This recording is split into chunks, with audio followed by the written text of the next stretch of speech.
This eyesore has to go. The president of the HOA jabbed a perfectly manicured finger toward my grandfather's 150-year-old house, the crown jewel of our family legacy. Her gavel slammed onto the table with finality, the sound cutting through the air like a warning shot. Silence swept over the entire room. My grandfather remained motionless, eyes locked on hers, as if trying to peer straight through her. It was as if they truly believed a simple stroke of a pen could erase generations of history. But they were mistaken. What no one realized in that heavy silence was that my grandfather had already prepared a counter-strike, something they never saw coming. And when he rose from his chair, it wasn't just his presence that shifted. The entire power dynamic of the HOA began to unravel. She believed she was preserving the law, but she was destroying something much bigger. Keep this moment in mind, because once you know the full story, it'll stay with you. Now let me rewind 3 months to explain how we got to this point. My name is Jake Morrison. Back then, I thought the biggest crisis in my life was fixing bugs in my code at a typical software job. I had no idea that my 73-year-old grandfather was about to pull off the most masterful retaliation the HOA had ever seen. It all began with a frantic phone call from my grandmother, Rose. "Jake, you need to come over. That woman from the HOA is trying to steal our house." I thought she might be exaggerating, as she sometimes did, but when I pulled up to their place that evening, I saw the situation was very real. Victoria Sterling was standing squarely on the front porch like she owned it. Her sleek bob haircut and tailored suit screamed polished authority, a pure suburban tyrant energy. She had the look down to a science, razor-edged nails, a designer purse clutched like a threat, and a smugness that suggested the entire universe had personally offended her. At her side stood Derek Whitmore, the HOA's legal counsel. He was a wiry man with twitchy body language, like he was trying to shrink into his own skin. "Mr. Morrison," Victoria greeted us, her voice soaked in artificial politeness. "We're here due to some serious concerns about your home's safety. Our inspectors have found multiple violations that could jeopardize the entire community." She handed my grandfather a hefty folder filled with paperwork. "The house was built in 1875. She continued. "It predates modern building codes. The electrical wiring is ancient, the foundation is unstable, and the wooden structure is a fire risk, according to the fire department." My grandfather took the folder but didn't bother opening it. He just studied her fascia methodically, quietly. At 73, Franklin Morrison still had the bearing of the FBI division chief he once was. His posture was unyielding, his gray hair neatly combed, and his gaze so piercing it often left people squirming. But Victoria didn't flinch. If anything, she seemed to relish the standoff. "These are significant claims," he finally said, his tone cool and deliberate. "I trust you had documentation from qualified professionals." Derek cleared his throat nervously and pulled out more papers. "Absolutely, Mr. Morrison. We've commissioned 3 independent evaluations. They all reached the same outcome. This property is a serious liability." What struck me as strange wasn't just the urgency, it was how prepared they were. Most HOA squabbles involved mailbox styles or grass height. This wasn't that. This felt orchestrated. Victoria kept surveying the house, almost like she was mentally measuring the place. And Derek, he was watching my grandfather more than he was presenting their case. "Our house had been in the Morrison family for 5 generations. My great-great-grandfather had built it with his own hands after immigrating from Ireland. Its Victorian design, intricate wood detailing, and that grand wraparound porch had withstood wars, storms, and decades of change." "My dear, would you care for something sweet while we talk?" My grandmother Rose chimed in, stepping onto the porch holding a plate of cookies like this was just another neighborly chat. Victoria's composed demeanor cracked for the briefest second. Something icy flickered beneath. "That's thoughtful, Mrs. Morrison, but we're here on official home matters," she replied curtly. "The board has already voted. If these issues aren't addressed within 30 days, we'll be moving forward with demolition procedures." That's when it all clicked. This wasn't about safety at all. The way Victoria's eyes lingered on the spacious yard, the corner lot advantage, and the panoramic view from the porch, it wasn't the house she was concerned about, it was the land she wanted. My grandfather must have sensed it too. Rather than argue, he simply nodded. "I appreciate your bringing this to me. "Mrs. Sterling, I'll need time to review everything," he said evenly. Victoria looked almost disappointed, like she'd been hoping he'd push back, maybe even baiting him into it. "Of course, Mr. Morrison, you have 30 days, she said, pivoting back toward her car. "And don't forget we have a mandatory home meeting Tuesday at 7 p.m. I trust you'll be there." It's important that residents understand just how seriously we take community well-being. Once they were gone, I waited for Grandpa to lose it, but instead, he just stood on the porch, watching their car vanish down the street. "We can fight this, right?" I asked. "Get an engineer, hire a lawyer, something." He raised a hand to stop me. "Jake, when you hit a bug in your code at work, do you immediately rewrite everything, or do you first figure out the cause?" I paused. "You find the root of the issue," he nodded. "Exactly. This isn't about a house. There's something deeper going on. If we act without understanding it, we could play right into their hands." That night, Rose filled us in on what she'd heard from the neighbors. Victoria had moved into the area just 2 years ago and quickly worked her way to the top of the HOA. Since then, she'd passed a wave of strict rules with hefty fines attached. Several longtime residents had sold their homes just to escape the pressure. "There's something off about her," Rose said. "She's too smooth, too calculated." "And did either of you notice the scar behind her ear? It's subtle, but it's there." "Plastic surgery, I'd bet on it." My grandfather's expression changed. He looked up sharply. "What kind of scar?" Rose described it as precisely as she could. I saw something flash across Grandpa's fascia recognition, maybe suspicion. Whatever it was, it meant he knew something we didn't yet. Whatever my grandfather had seen the night before had clearly rattled something deep. By the next morning, I found him in the basement, surrounded by old boxes filled with paperwork and photographs, combing through them with silent determination. "Grandpa, what are you looking for?" I asked, watching him flip through dusty folders from decades past. He didn't answer right away, just kept searching. Then, he paused, pulled out a worn manila envelope that looked like it hadn't been touched in ages. "Jake, don't tell anyone I'm doing this," he said, voice low. "Not even your grandmother. Old habits are hard to shake, and I need to be sure this isn't just my mind playing tricks on me." But watching him examine those old FBI case files with the same sharp focus he'd aimed at Victoria Sterling, I had a gut feeling that this wasn't paranoia, this was instinct. And his instincts had earned him decades of success in federal law enforcement. If something about Victoria triggered his memory, we weren't just up against a power-hungry HOA president.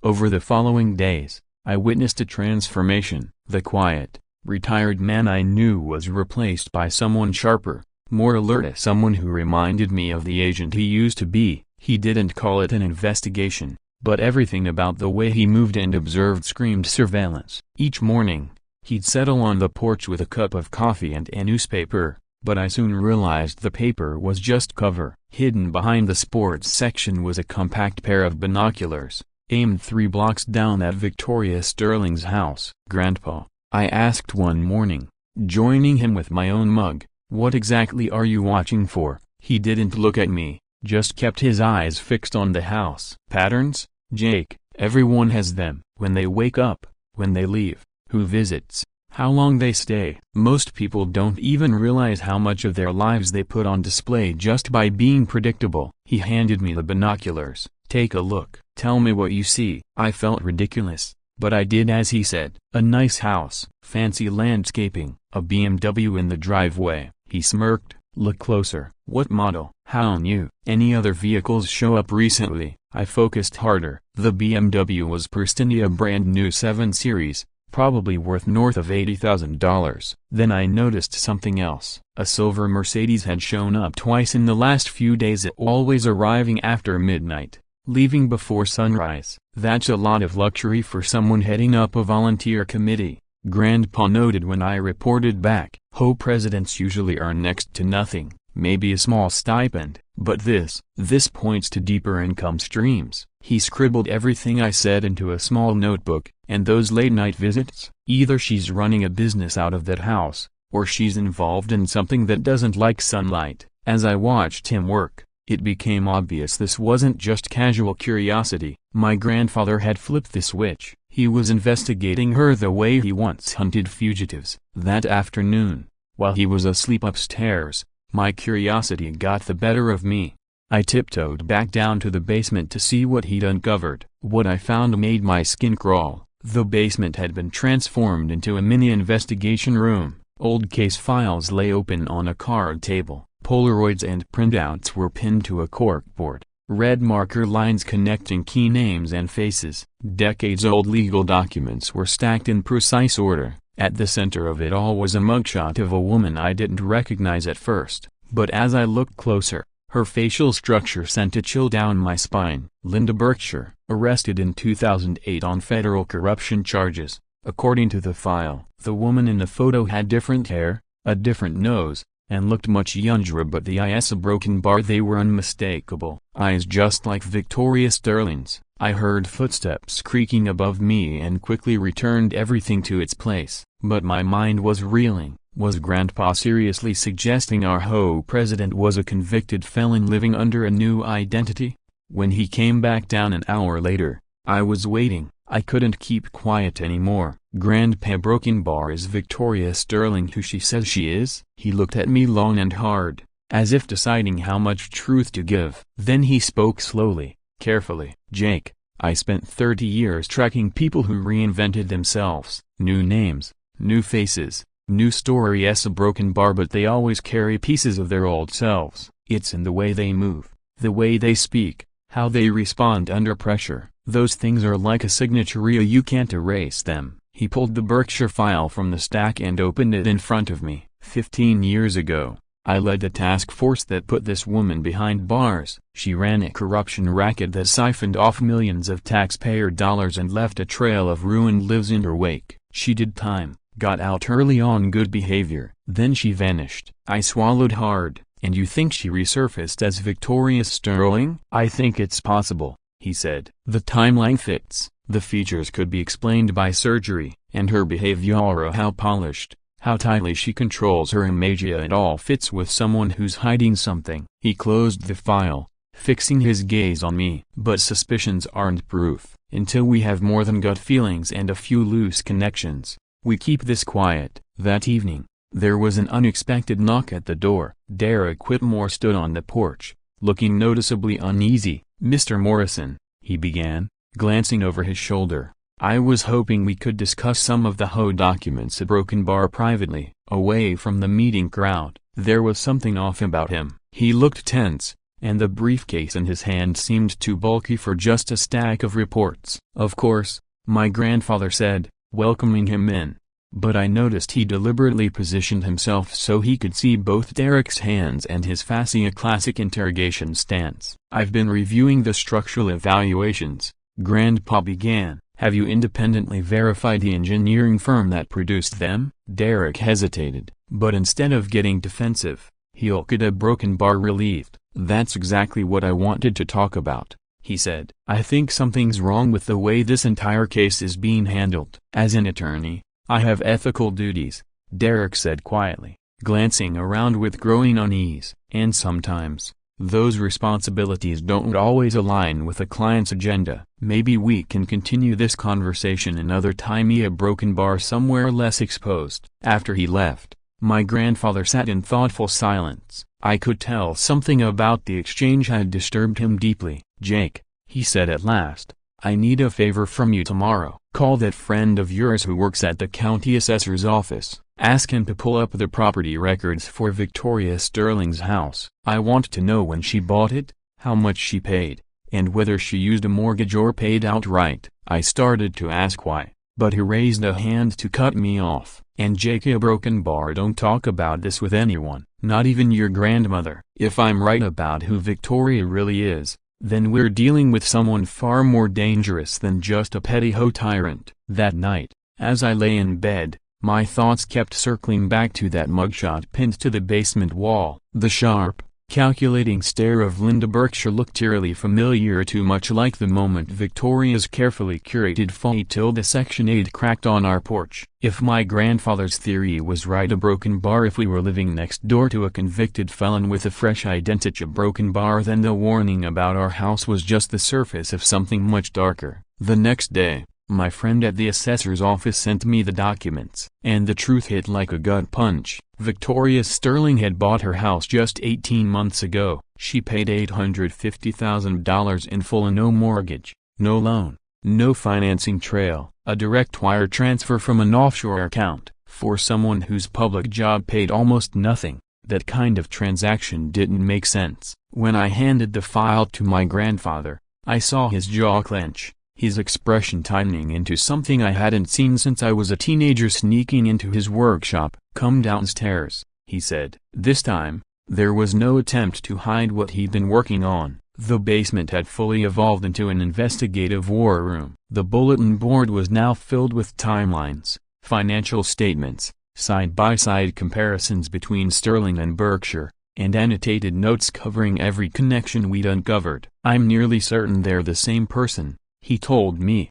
"The surgical alterations line up with what plastic surgeons could do within the time frame. The financial behavior matches her old MO to the dollar, and the timeline clean. Too clean." He opened a thick case folder labeled Berkshire Investigation, 2005-2008, and laid out surveillance photos from the original operation. Jake, Linda Berkshire wasn't just skimming taxpayer funds. She was running a high-end prostitution ring. Her clients were judges, government officials, people with power, and she used blackmail to control them. The corruption charges, that was just what we could prove in court. He looked me dead in the eyes. When we finally brought her in, 3 families had been torn apart. 2 federal careers were left in ruins because of her manipulation. She served her sentence, vanished a broken bar, and now she's here. I stared at the images, now seeing the unmistakable resemblance, especially in the eyes and subtle expressions. It was her. "But why here?" I asked. "Why target this neighborhood? Why target us?" My grandfather's face darkened. "It's not random, Jake. She knows exactly who I am. She remembers the name of the man who put her away. This isn't about code violations, it's revenge. And she's had 15 years to plan it." That theory gained weight the very next day. I came home to find my grandfather standing in the yard, holding a crisp citation notice. "What's that?" I asked, though I already knew. "A formal violation," he said grimly. "Our lawn is now considered a hazard at 2 tall by 2 inches. We've been classified as a neighborhood eyesore. Immediate remediation required." The notice was shockingly detailed. Full-color photos, measurements, time-stamped documentation. Someone had spent hours compiling this. But what jumped out at me most was the signature of Victoria Sterling's. There was a dramatic flourish to it, something I'd seen before, though I couldn't yet place it. "She's testing us," Grandpa murmured, "seeing how we respond. This is pressure tactics, a textbook intimidation." And she didn't stop there. Over the next week, the violations started to pile up. First it was the mailbox allegedly 3 inches off HOA standards. Then it was the paint on the shutters, supposedly faded and unsightly. Even our doormat earned us a fine for being the wrong size and color. Each citation came with increased penalties and warnings about property value impact and neighborhood safety. But Victoria made a critical mistake. She tried her intimidation routine on Eleanor Fitzgerald, our neighbor next door. To most of the block, Eleanor was just a sweet old lady in her 80s, a gentle gardener who moved slowly and minded her business. She was anything but. "Jake, dear," she called to me one afternoon, leaning on her cane at the fence. "Could you and your grandfather come over for tea later? There's something I think you'll find a broken bar enlightening." What I saw at Eleanor's house completely stunned me. Her modest living room was outfitted like a covert surveillance lab. Powerful camera lenses peeked out from every window. She had filing cabinets labeled with years and names full of photographic evidence tracking neighborhood activities going back at least a decade. "I suppose I should have mentioned," she said with a sly grin, "I spent 40 years as an investigative photojournalist before I retired. Old habits die hard." She began spreading photos across the dining table like a dealer laying out cards. "I started keeping an eye on Miss Sterling the moment she started bullying residents," she explained. "Something about her always felt a broken bar manufactured. There were photos of Victoria meeting discreetly with men in high-end suits at strange hours, images of Derek Whitmore visiting the bank always with a heavy-looking briefcase, even snapshots of vehicles with federal license plates parked in front of Victoria's house in the dead of night. "I've been building a file on her for months," Eleanor said. "Didn't know exactly what I was documenting, but I knew it mattered." My grandfather flipped through the images, clearly impressed. "This is incredible work, Eleanor. Have you shared this with anyone?" She shook her head. "Not yet, but I had a hunch it might be important someday." Then she hit us with the kicker. "Yesterday, Victoria made a mistake. She came to my door and tried to warn me that my garden was in violation of new landscaping policies. But while she was here, she spotted my camera equipment, and she made a veiled threat." A broken bar said neighborhood photography could be interpreted as harassment under certain conditions. "That was her misstep, you see, dear," Eleanor said, her tone shifting to something colder, sharper. "You don't threaten someone who spent 4 decades exposing corrupt politicians and criminals. We may be old, but we're not helpless." She pulled out a thick manila envelope. "I've already sent copies of everything to 3 separate law enforcement agencies, just in case." As we walked back to our house, I realized something important. Victoria Sterling hadn't just underestimated my grandfather, she'd underestimated all of us. As we walked home that evening, my grandfather was uncharacteristically silent. Just before reaching the porch, he paused and looked me straight in the eye. "Jake," he said, his voice calm but firm, "we've passed the point of playing it safe. Whether she's still going by Victoria Sterling or is actually Linda Berkshire, this woman has made it personal." He exhaled slowly. "Tomorrow night's the mandatory home meeting. I suspect she intends to publicly single us out." He stopped at our gate and stared up at the house that had sheltered 5 generations of Morrisons. "But she's underestimated one thing about coming after a retired FBI agent. We don't just know how to investigate criminals, so we know how to catch them." His words sent a chill through me but also sparked a jolt of anticipation. After weeks of being pushed around, it sounded like my grandfather was finally done playing defense. Though the meeting wasn't until Tuesday night, by Monday afternoon, he had uncovered something that shifted everything. Using the photos Eleanor had taken as a foundation, he began running facial recognition matches through his old bureau databases. What he found made our dispute look petty compared to what was really going on behind closed doors. "Jake, sit down," he said gravely, spreading out Eleanor's prints beside a stack of documents on the kitchen table. "Victoria isn't just on a power trip. She's rebuilt the same elite prostitution ring that got Linda Berkshire convicted over a decade ago." He tapped a photo of an older man in a suit leaving Victoria's home at 2 in the morning. "That's Judge Harris, the same judge assigned to any appeals tied to HOA decisions." The realization hit me like a hammer. "You're saying a broken bar she's bribing him?" My grandfather shook his head. "Worse, she's blackmailing him. Once she has compromising footage, they're hers permanently. Exposure means the end of their careers, so they do whatever she wants." He showed me more faces: city council members, county officials, even what appeared to be federal agents,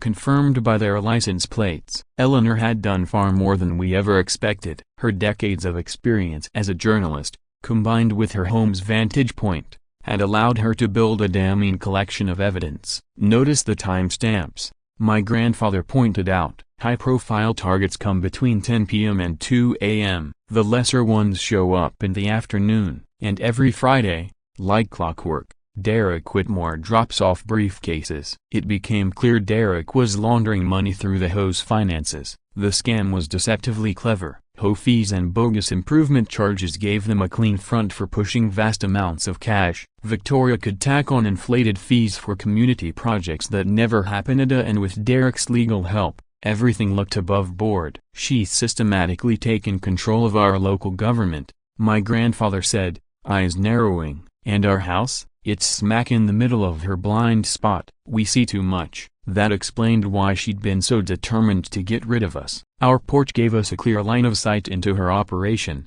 and our long-standing presence in the neighborhood gave us credibility, too much credibility for someone with so much to hide. But there was another layer we hadn't seen until Derek Whitmore returned and unannounced for the second time. This time, He wasn't knocking. I found him waiting nervously by our mailbox after work, his usual cool demeanor replaced by visible tension. "Jake," he said urgently, "I need to speak with your grandfather, right now." Once inside, his next words blindsided me. "Mr. Morrison," he said, "I know you've been digging into Victoria Sterling, and I know you've figured out who she really is. What you don't know is a broken bar. You're not the only one watching her." He opened his briefcase and pulled out an ID badge. "I'm Special Agent Derek Whitmore, Financial Crimes Division. I've been undercover for the last year and a half, building a case against Linda Berkshire's revived operation." My grandfather immediately slipped into agent mode. "Credentials and your supervisor's contact information." After a quick confirmation call to the FBI field office, everything changed. We were no longer just civilians protecting our property. We had become key witnesses in an active federal investigation. "She's been living under the name Victoria Sterling for nearly 3 years, Derek explained. "At first, she was just running an escort network for local business elites, but over the past 18 months, she's expanded dramatically. We're talking full-blown government corruption. She's compromised judges, councilmen, county officials, at least 3 federal agents that we can confirm." The scale of it was staggering. Victoria had used her HOA role to pinpoint potential targets, residents with wealth that made them blackmail-worthy, officials who could be manipulated, and cops who could be controlled. The Homeowners Association wasn't just a neighborhood nuisance, it was the foundation of a criminal empire pulling in millions. "But here's what makes her especially dangerous," Derek added, his tone darkening. "Linda Berkshire doesn't just settle scores, she annihilates her enemies. Your grandfather put her behind bars for 15 years. She's had all that time to plan exactly how to take everything from him and anyone who gets in her way." Ever since her release, Linda Berkshire had been planning her revenge. My grandfather listened to everything with the composed demeanor of someone who'd spent a lifetime navigating major criminal investigations, but I could still see the tension in his eyes. "Agent Whitmore," he asked, "how soon are you planning to move in on her?" Derek didn't offer much reassurance. "To solidify the federal corruption charges, we still need about a month, but with the way Victoria's been escalating pressure on your family, I doubt we have that long." That night, I sat alone trying to digest everything. Outside, my grandfather was on the porch, calmly cleaning his old service revolver. "Grandpa," I asked, watching him polish the metal, "you've been retired for 15 years. Why keep the thing around?" He looked up at me, his face more serious than I'd ever seen it. "Jake, some people leave prison wanting to rebuild their lives. Others come out more dangerous than they went in. Linda Berkshire is one of the latter, and tomorrow night, she's planning to humiliate us in front of the whole neighborhood, a broken bar before making her final move." Lying in bed later, I realized we weren't dealing with a petty neighborhood feud anymore. We'd become central figures in a federal case against one of the most dangerous people my grandfather had ever put away. Just after midnight, my phone rang. I recognized Victoria Sterling's voice instantly, though it had lost its usual polished tone. It was colder now, calculated. "Jake Morrison," she began, "I think it's time we had a candid conversation about your grandfather's future in this neighborhood." Gone was the pleasant fight till the Section 8 of a helpful HOA president. What remained was something that made my skin crawl. "I'm sorry, who is this?" I said, feigning ignorance while discreetly launching the recording app on my phone. "Don't insult me, Jake," she snapped. "I know your grandfather's been digging where he shouldn't, pulling old files, asking questions. It's time he learned that some dogs are better left sleeping." Her voice carried a quiet menace, the kind that reminded me exactly why my grandfather had once hunted people like her. "I don't know what you mean, Mrs. Sterling. He's just an old man who wants to protect his home." She laughed a sharp, icy sound. "Franklin Morrison was never just anything. He ran the FBI's regional division for 15 years. He made powerful enemies. And enemies like that, they don't forget." The fact that she knew such specific details confirmed everything we suspected. This wasn't about zoning violations or community bylaws. This was personal. And it had been brewing for 15 years. "Here's how tomorrow night will go," she continued. "Your grandfather will show up at the meeting, apologize publicly for his violations, and announce that your family will be demolishing the property and relocating. If he does that, his retirement will remain peaceful. And if he refuses? I asked, though I already knew where this was heading. Then you'll find out how difficult life can become when you're up against people who run the local justice system. Judge Harrison owes me more than a few favors, and I have friends in the county prosecutor's office who'd love to take a look at your grandfather's financial records for tax irregularities. When the call ended, I just sat there in the dark kitchen, phone in hand, stunned. Victoria had all but admitted to her blackmail ring. Worse, she'd just threatened my family with false prosecution if we didn't surrender. I told my grandfather everything the next morning, but instead of being rattled, he actually looked satisfied. Good, he said, sipping his coffee at the kitchen table, a worn tactical planning notebook open in front of him. Now we know exactly where we stand. You're not worried? I asked. He shook his head. That call was a misstep on her part. It proves she's desperate. Desperate people make mistakes. The kind of mistakes that get recorded. He tapped a tiny device beside his notebook. I've been recording all our conversations since Derek confirmed who she really is. Last night's call? That's now solid evidence via extortion, conspiracy, threats. The rest of the day passed eerily quiet. No citations from the HOA, no unexpected visitors, and for once, Eleanor had nothing to report from her perch. It felt like the hush before something big. As evening approached, I was a wreck. But my grandfather, he looked more composed than he had in weeks. You don't seem nervous, I said as he adjusted his tie in the mirror. Jake, he replied with a quiet smile, I've been approaching this the wrong way. I've been thinking of Victoria as the same person who went to prison 15 years ago. But time inside changes people, usually not for the better. He looked at me, eyes sharp. She's had over a decade to obsess over this, which means she's likely overthought everything.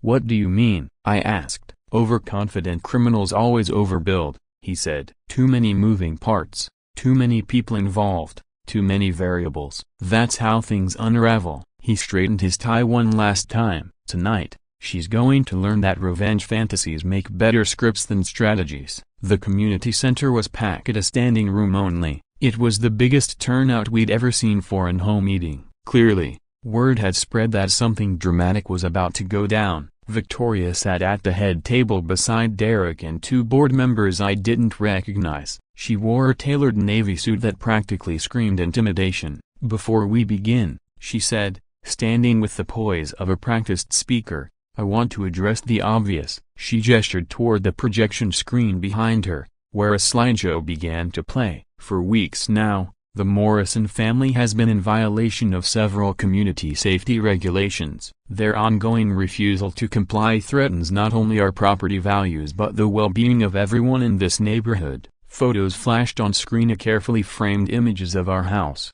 all highlighting the most unflattering angles and minor flaws, designed to make the property look hazardous. The reality was far different, but you wouldn't know it from the manipulated presentation. Through it all, my grandfather sat silently, his face unreadable. My grandfather sat silently through the entire presentation, jotting notes without uttering a word. When Victoria finally invited him to respond, he rose slowly and made his way to the front of the room. Ladies and gentlemen, he began, Mrs. Sterling is right. We do need to confront the elephant in the room tonight, but I believe she and I are looking at two very different elephants. He reached into his briefcase and pulled out a worn manila folder, one I instantly recognized from his many late nights in the basement. In recent weeks, I've been revisiting some of my old FBI case files. One in particular stands out, a case involving a woman named Linda Berkshire, who was convicted on charges of federal corruption and operating a high-end prostitution ring 15 years ago. The room went completely still. You could almost hear the air leave the building. Victoria's expression stiffened. Though she tried to keep her composure, the color drained from her face. Mr. Morrison, she said, her voice carefully measured, I fail to see what any of this has to do with housing regulations. My grandfather smiled. Oh, I'd argue it has everything to do with community safety. Miss Berkshire. The community center descended into stunned silence. For the first time since I had met her, Victoria Sterling's polished exterior cracked, revealing something colder, more volatile underneath. Mr. Morrison, she snapped. I truly don't know what fantasy you're entertaining, but perhaps your memory isn't what it used to be. But my grandfather wasn't about to be rattled. Calmly, he opened the folder and held up a photograph for everyone to see. This is Linda Berkshire's booking photo, taken in 2008 when she was arrested for running a blackmail-driven prostitution operation targeting federal officials. He held it in the air, giving everyone a clear view. Note the facial structure, the eyes, and especially the scar behind her left one. My wife Rose noticed the first time Victoria visited our home. At that moment, Derek Whitmore stood. For a second, I thought he might try to defend Victoria, but instead, he reached into his jacket and produced a badge, the FBI emblem gleaming beneath the fluorescent lights. Ladies and gentlemen, he announced, I'm Special Agent Derek Whitmore with the Federal Bureau of Investigation. I've been working undercover for 18 months to investigate Victoria Sterling's criminal activities. Gasps and whispers rippled through the room. Randy Mitchell, seated quietly in the back, finally blurted out, You're telling us our HOA president is a criminal? Derek nodded solemnly. Victoria Sterling is, in fact, Linda Berkshire. She served 15 years in federal prison for corruption and prostitution-related charges. Since her release, she has been rebuilding her criminal enterprise right here in your neighborhood. That's when Victoria lost control. She shot up so quickly that her chair toppled behind her, her voice transforming from polished civility to raw venom. You self-righteous bastard, she hissed at my grandfather. You ruined my life 15 years ago and you think you'll do it again? You ruined your own life when you preyed on innocent people, my grandfather replied, his voice calm but resolute. And you made it worse by picking up right where you left off. He produced more documents from the folder and handed them to Derek. Agent Whitmore, would you care to explain what Miss Berkshire has been up to in our community? Derek stepped forward, still holding his badge visibly. Over the last year and a half, Linda Berkshire has been running a blackmail operation, targeting local officials. Her methods haven't changed as she uses prostitutes to compromise judges, council members, and commissioners. Once she has leverage, she controls their decisions. He gestured toward Victoria, who was now pacing behind the table like a cornered predator. Judge Harrison, who would have ruled on any HOA-related appeals, has been regularly visiting her house for the past year. Councilman Peters, responsible for zoning approvals, has been seen entering and leaving her property over a dozen times. Even County Commissioner Williams has been photographed there. Then, from the audience, Eleanor Fitzgerald rose to her feet, her camera bag at her side. I've got pictures, she said firmly, her voice clear and commanding. Hundreds. I've been documenting suspicious activity at the Sterling residence for months. She locked eyes with Victoria. Did you really think a retired investigative journalist wouldn't notice public officials sneaking around in the middle of the night? Victoria's cool mask shattered entirely. You've been spying on me. Eleanor gave a pleasant smile. Dear, I've spent 4 decades uncovering corruption. You're not even particularly discreet. She produced a thick envelope. I've already turned over everything to the FBI, but I thought the rest of the neighborhood might like to see what's been happening. Derek took the envelope and began spreading out the photographs on the table. These images clearly show officials visiting Miss Berkshire's home under highly suspicious circumstances, and the financial records back it up as she's been laundering money through the HOA. Residents were billed inflated fees for services that were never delivered. My grandfather rose again. His voice was stronger than ever, commanding the full attention of the room. Friends and neighbors, the HOA that has harassed your families and threatened your homes was never legitimate. It was formed with forged documentation and has been used as a front for organized crime. From the very beginning, the entire operation had been steeped in deception. The truth landed like a thunderclap across the room. Randy Mitchell leapt to his feet. Wait a minute, how are you saying all those citations and penalties weren't even legal?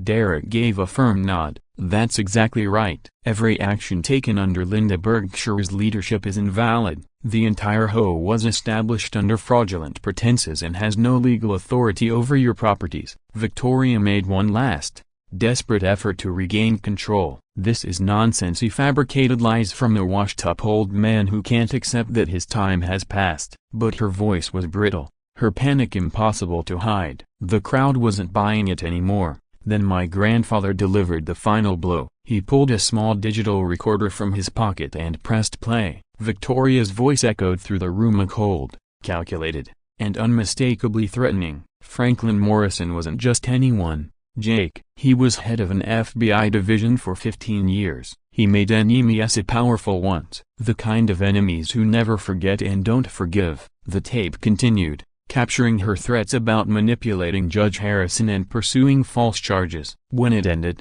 the silence in the room was deafening until it gave way to low murmurs of shock and disgust. Faces that once looked to Victoria with admiration now held nothing but betrayal. "That recording was made just last night," my grandfather said. "Miss Berkshire threatened my family with false prosecution unless we tore down our home and disappeared." Derek stepped forward again, this time holding a pair of handcuffs. "Linda Berkshire, you are under arrest for conspiracy, extortion, money laundering, and operating a criminal enterprise." As he read her Miranda rights, Victoria's last shred of composure crumbled. "You think you've won, Franklin?" she spat. "You have no idea how deep this goes. I'm just one part of a much bigger machine." My grandfather smiled faintly. "You said the same thing 15 years ago. Some people never change." As Derek led her out of the building in cuffs, the room erupted in cheers. Randy Mitchell wiped at his eyes and chuckled. "So broken bar, I guess that means we don't have to keep our grass exactly 1.8 inches anymore?" Eleanor Fitzgerald was already packing up her camera gear. "Well, that was more excitement than this neighborhood's had in decades. Maybe I'll turn it into a book." And from the back of the room, my grandmother, Rosie, who had stayed quiet the entire meeting, stood up and said with a grin, "Anyone want cookies?" All this drama made me hungry. That night, as we walked home under a quiet sky, my grandfather draped an arm over my shoulders. "Jake," he said softly, "she was right about one thing. This probably isn't the end. Operations like hers never run solo." He glanced up at our 150-year-old house, no longer under threat,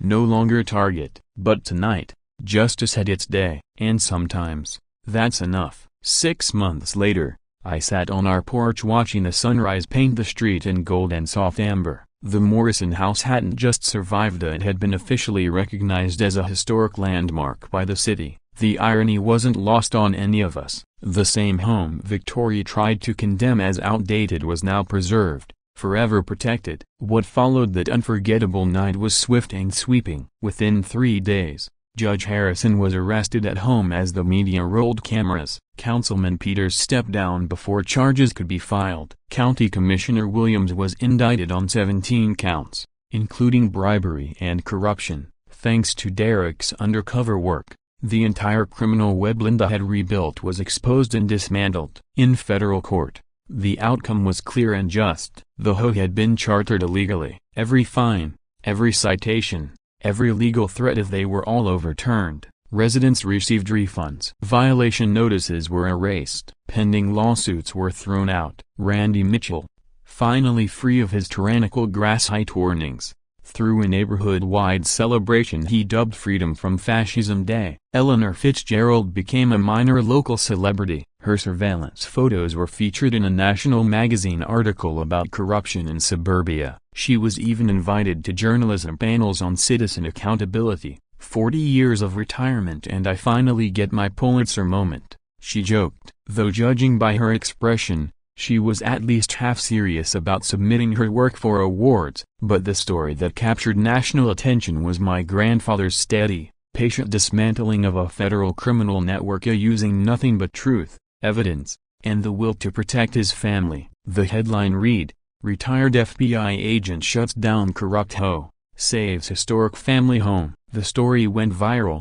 inspiring countless others to speak out against HOA abuses across the country. 3 major news outlets reached out for interviews. My grandfather declined them all. "Jake," he said when I asked why, "I didn't do this for attention. I spent 30 years chasing justice. That's what matters, not the spotlight." My grandfather had no interest in soaking up the media spotlight. "The job's done," he said simply. "Linda Berkshire is back in federal prison where she belongs. The neighborhood's safe. Our home's protected. That's all the thanks I need." Linda's sentence was severed: 25 years in federal prison, with no chance of parole for the first 15. The judge made it clear that her lack of remorse and long-standing pattern of predatory behavior made her a serious threat to any community. Derek, during sentencing, testified that she hadn't shown a shred of guilt for the families she'd ruined, only bitterness at being caught a second time. Derek Whittenria, whose real name was revealed to be Derek Wilson, was honored by the FBI director for his undercover work. He was promoted to senior special agent and tasked with leading a nationwide initiative focused on uncovering HOA corruption. "You'd be surprised how many criminal groups use HOAs as cover," he told us during a follow-up visit. "Your case opened a door we didn't even realize existed." The neighborhood, in the aftermath, underwent a quiet but powerful transformation. With the fear of arbitrary fines and petty harassment gone, people started connecting again. Conversations resumed over fences. Laughter returned to the sidewalks. Home values rose, and not from enforced uniformity, but because people took pride in living in a place that had stood its ground and won. Randy Mitchell was elected as the community's liaison to the city council, a purely volunteer role with no power to fine anyone, but a platform for real civic improvements. His first act was to petition for better streetlights and sidewalk repairs, practical upgrades the old HOA had never bothered with. My grandmother Rose launched a book club that met monthly in our living room, using Eleanor Fitzgerald's research tips to dig into local history and gather stories from longtime residents. "You wouldn't believe the stories this neighborhood holds," she told me with a smile. Luckily, most of them involve bootleggers and poker rings and not racketeering. But the most profound change, to me, was in my grandfather. Since his retirement, he'd often seemed restless, as though his sharp mind missed the thrill of solving complex problems. The Sterling investigation had reminded him that his instincts and skills still mattered, and that there were still truths to uncover and causes worth defending. "You know what I realized through all of this, Jake?" he asked me one quiet evening as we watched Eleanor prune her garden while keeping a vigilant eye on the street. "Retirement doesn't mean you stop being who you are. It just means you get to be more selective about the battles you fight." The Morrison house still stood tall and proud, its Victorian design a tribute to generations of builders and protectors. It had housed 5 generations of our family, and now it was legally protected, preserved for the future. Derek had warned us that Linda's final threat, that she was only one piece of a broader puzzle, might not have been empty words. Federal agents were still tracing her connections to similar schemes in other states. But that wasn't our fight anymore. Our street was peaceful, our home was safe, and our family legacy remained intact. As I sipped my morning coffee, preparing to leave for work, my grandfather joined me on the porch, a newspaper in one hand, coffee in the other. "Anything interesting going on in the neighborhood?" I teased, remembering how all of this began with his low-key surveillance habit. He chuckled, flipping open to the local section. "Well, a broken bar. There's been some odd activity in Riverside. That new HOA president who just moved in, fancy cars coming and going late at night, very strict rules." He glanced at me over his glasses with a sly grin. "But I'm sure it's nothing." I was about to laugh until I noticed his coffee cup was strategically positioned in front of a compact pair of binoculars. Some habits, it seems, are hard to shake, and somewhere nearby, I could just make out the click of Eleanor Fitzgerald adjusting her zoom lens. Once a journalist, always a journalist. Once an agent, always an agent. The Morrison house had endured yet another storm, and more than that, it had become an unofficial headquarters for the most quietly effective neighborhood watch in town. Any would-be tyrant tying our street now had more than rose bushes and white fences to contend with. Justice, we had learned, wasn't just a career. It was a tradition, one worth preserving. We all fear those who abuse power, who endanger what matters most. It's easy to feel helpless when corrupt systems seem too big to fight. But this story proves something important.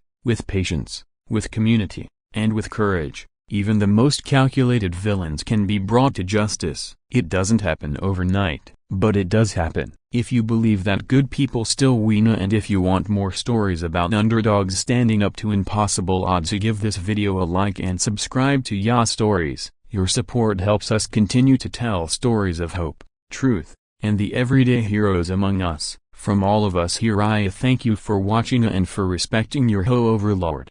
We'll be back with more tales of property battles, neighborly feuds, and suburban betrayals. Until then, a broken bar, keep your ducks in a row, literally.